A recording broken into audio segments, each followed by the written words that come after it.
Hello students, हमारे YouTube के channel पर आपका एक बार फिर से मोस्ट वेलकम है। आज हम आपके लिए लेकर के आए हैं क्लास 11th का मैथमेटिक्स चैप्टर सेट का एक्सरसाइज 1.2।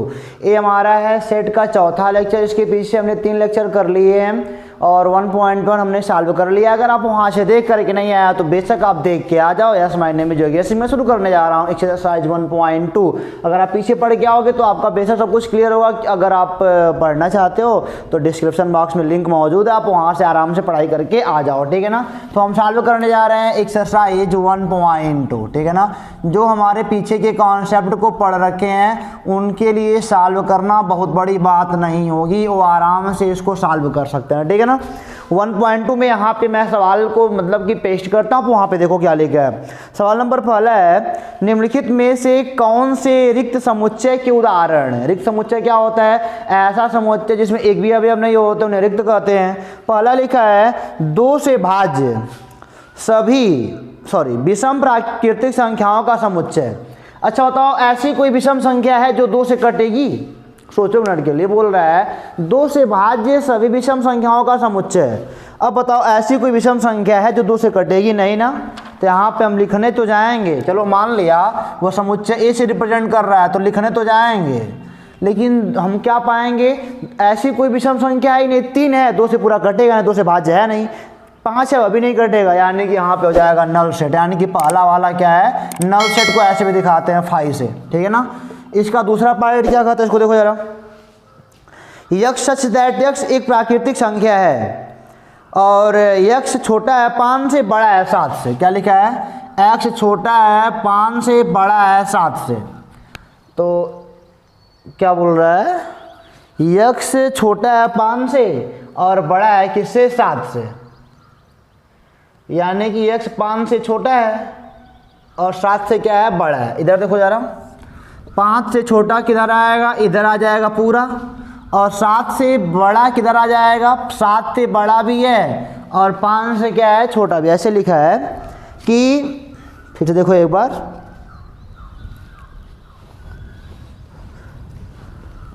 इसका तीसरा पार्ट बता रहा हूँ, तो दूसरा छूट गया लगता है, ठीक है ना। तो बोल रहा है कि यक्ष 5 से छोटा है और 7 से बड़ा है। अब देख रहे हो, अब मतलब कि यक्ष 5 से छोटा है और 7 से बड़ा है, दोनों कंडीशन एक साथ फॉलो नहीं हो पा रहे हैं। अगर बीच वाला कोई याद तो समझ में आता, लेकिन यक्ष 5 से छोटा भी है, 5 से छोटा ही सब आएगा, 7 से बड़ा ही सब आएगा, यानी कि हमको कोई सूटेबल इसका आंसर नहीं मिला। यानी कि यहाँ भी क्या मिल जाएगा? 5 मिल जाएगा हमको, ठीक है ना। ये तीसरा वाला पार्ट था। दूसरा वाला पार्ट देखो ध्यान से देखना, ये बात एक में ही है ना। अगर बात अलग अलग होती तो समझ में आता, लेकिन बात एक में ही है। इस वाले कंडीशन को ये फॉलो ही नहीं करेंगे, इस वाले कंडीशन को ये फॉलो नहीं करेगा, इसमें एक भी नहीं आने वाला है। यक्ष एक ही बार में 5 से छोटा और 7 से बड़ा नहीं हो सकता, एक ही बार में बात गलत हो जाएगी। और दूसरा भी बोल रहा है समवाद संख्याओं का समुच्चय, ठीक है ना। तो समवाद संख्या केवल 2 होता है, तो ए वाला हो जाएगा 2 हो जाएगा, या तो एकल समुच्चय हो गया, कहाँ रिक्त रह गया, नहीं हो पाएगा ना। अब देखो चौथा क्या बोलता है। चौथा बोल रहा है वाई सच दैट वाई, किन्हीं 2 समांतर रेखाओं का उभयनिष्ठ बिंदु। अच्छा बताओ, 2 समांतर रेखाओं में कहीं उभयनिष्ठ मिलेगा? पॉइंट कभी नहीं मिलेगा। तुम सॉल्वर रगड़ते रह जाओ, अभी क्या हो जाएगा? नल सेट हो जाएगा। यानी कि दूसरा वाले को छोड़कर तीनों क्या है? हमारे नल सेट हैं, ठीक है ना। अब देखो दूसरा नंबर सवाल क्या कहता है। अगर अब स्क्रीन पे सवाल नंबर दूसरा देख रहे हो तो आपको समझ में बेशक आ रहा होगा। क्या लिखा है कि निम्नलिखित समुच्चयों में से कौन से परिमित है, कौन से अपरिमित है। तो पहला है वर्ष के महीनों का समुच्चय। तो क्या आप गिन नहीं लोगे? गिन लोग, बार हेट होता है तो यह क्या हो गया? हमारा परिमित हो गया। दूसरा क्या बोल रहा है कि 1 2 3 डाट 99 100, यह भी काउंट हो गया, 100 लोग हैं यहाँ पे, यह भी क्या हो गया? परिमित हो गया। तीसरा क्या है? 100 से बड़े धन पूर्णांकों का समुच्चय। अब 100 से बड़े पता नहीं कहाँ तक वो अनंत तक जाएगा, यानी कि यह क्या हो जाएगा? अपरिमित। 100 से बड़ा 101, 1001, 1 लाख 1, पता नहीं कितना कितना आएगा। अगला क्या है कि 99 से छोटे अभाज्य पूर्णांकों का समुच्चय। तो 99 से छोटे अगर अभाज्य संख्याओं का समुच्चय ले लिया जाए तो 99 से छोटा 1 से 99 के बीच में ही तो होगा। तो वो क्या बोल रहा है? 99 से छोटे अभाज्य पूर्णांकों का समुच्चय है, तो ये तो आपके पास आराम से हो जाएगा, मतलब कि परिमित है या तो क्योंकि 99 से छोटा मतलब कि हो जाएगा 3 5 2 3 5 7 9 आराम से हो जाएगा, ठीक। 99 तक गिन लोगे वो हो जाएगा। सवाल नंबर दूसरा भी क्या हो गया हमारा, लग गया। अब देखो सवाल नंबर तीसरा क्या बोलता है, आप स्क्रीन पे सवाल नंबर तीसरा देखने को पा रहे हो। निम्नलिखित समुच्चयों में से प्रत्येक के लिए बताइए कि कौन परिमित है और कौन अपरिमित है। बहुत आसान सवाल। देखो पहला क्या लिखा है, यक्ष अक्ष के समांतर रेखाओं का समुच्चय। अब मान लो यक्ष हमारा ये अक्ष है, इसके समांतर रेखाएं तो अनंत हो सकती हैं ना, तमाम रेखाएं इसके समांतर हो सकती हैं। तो पहला वाला क्या हो जाएगा, अपरिमित। पहला वाला क्या हो जाएगा, अपरिमित हो जाएगा, ठीक है ना। अब देखो दूसरा वाला क्या कह रहा है, दूसरा वाला कह रहा है अंग्रेजी वर्णमाला के अक्षरों का समुच्चय भैया 26 तो होता है, ये परिमित हो जाएगा हमारा, ठीक है ना। ये तो हो जाएगा परिमित, ये तो काउंट हम कर लेंगे आराम से। तीसरा क्या बोल रहा है, तीसरा बोल रहा है कि उन संख्याओं का समुच्चय जो 5 के गुणज हैं। तो 5 के गुणज 5 10 15 20 25 30 35 40 45 50 से अनंत तक जा सकता है। यह क्या हो जाएगा, यह हो जाएगा अपरिमित। यह क्या हो जाएगा, अपरिमित,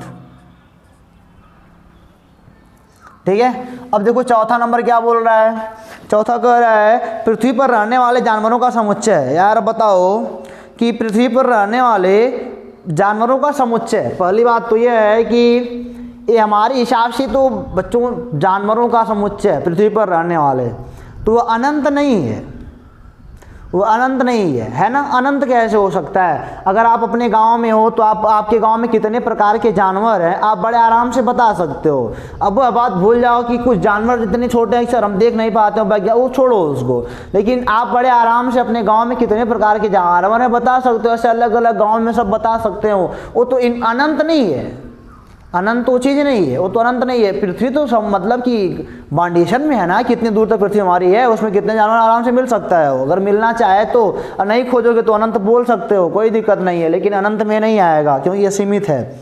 और अगला क्या बोल रहा है कि मूल बिंदु 0 0 से होकर जाने वाले वृत्तों का समुच्चय। भाई देखो जरा, मूल बिंदु हमारा यही है ना, देखो जरा इससे वृत्त कितने बन सकते हैं, 1 वृत्त 2 वृत्त 3 वृत्त 4 वृत्त 5 वृत्त, यार अनंत बनेगा। यह क्या हो जाएगा, अपरिमित। यह क्या हो जाएगा, अपरिमित। और यह वाला हमारा क्या हो जाएगा, परिमित था, है ना। सवाल नंबर दूसरा भी क्या होता है, तीसरा भी होता है खत्म। अब आ जाओ सवाल नंबर बच्चों चौथे पे। तीसरा हमने खत्म कर दिया ना। अब सवाल नंबर देखो चौथा क्या कहता है, पहले इसको मिटाया बच्चों आराम से।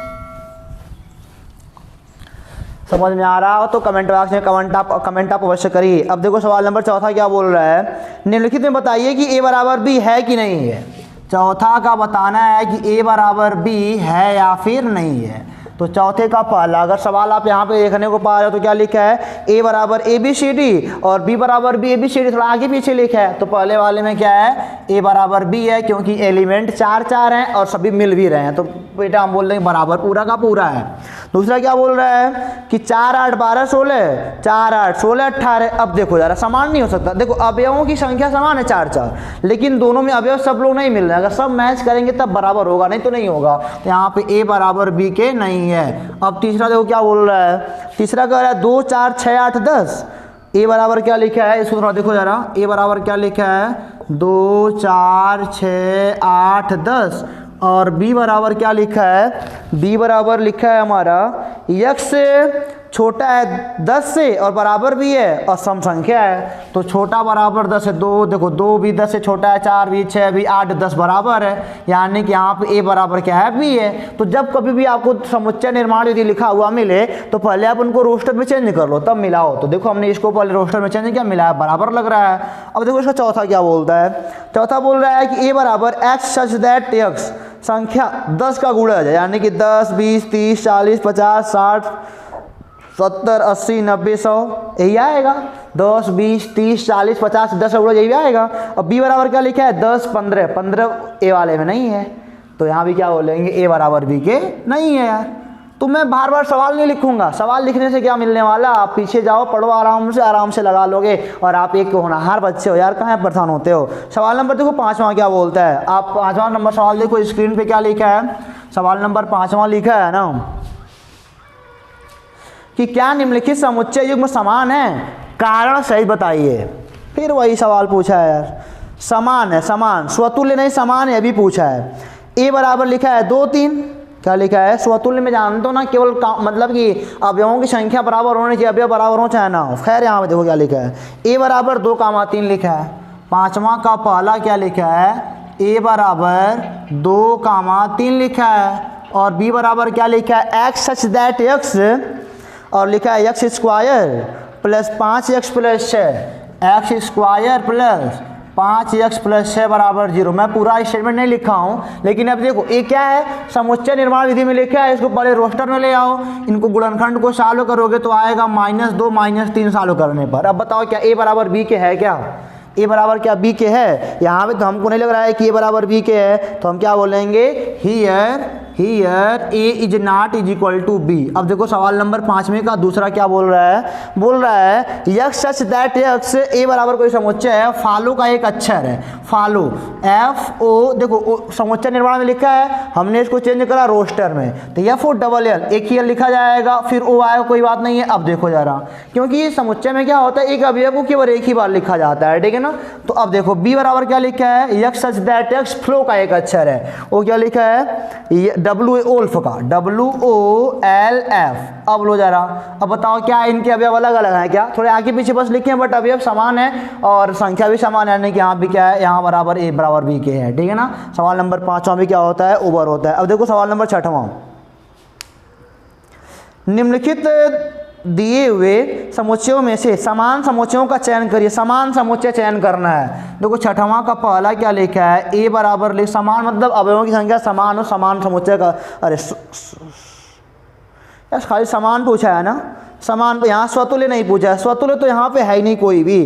तो खैर ए बराबर 2 4 8 12 और बी बराबर 1 2 3 4 है ना। तो यहाँ पे देखो पहले पूरा लिखना पड़ेगा लगता है नहीं, 2 4 8 12 और बी बराबर क्या है, 1 2 3 4 है ना, 2 4 8 12 1 2 3 4। सी बराबर क्या है, 4 8 12 14, क्या लिखा है, 4 8 12 14।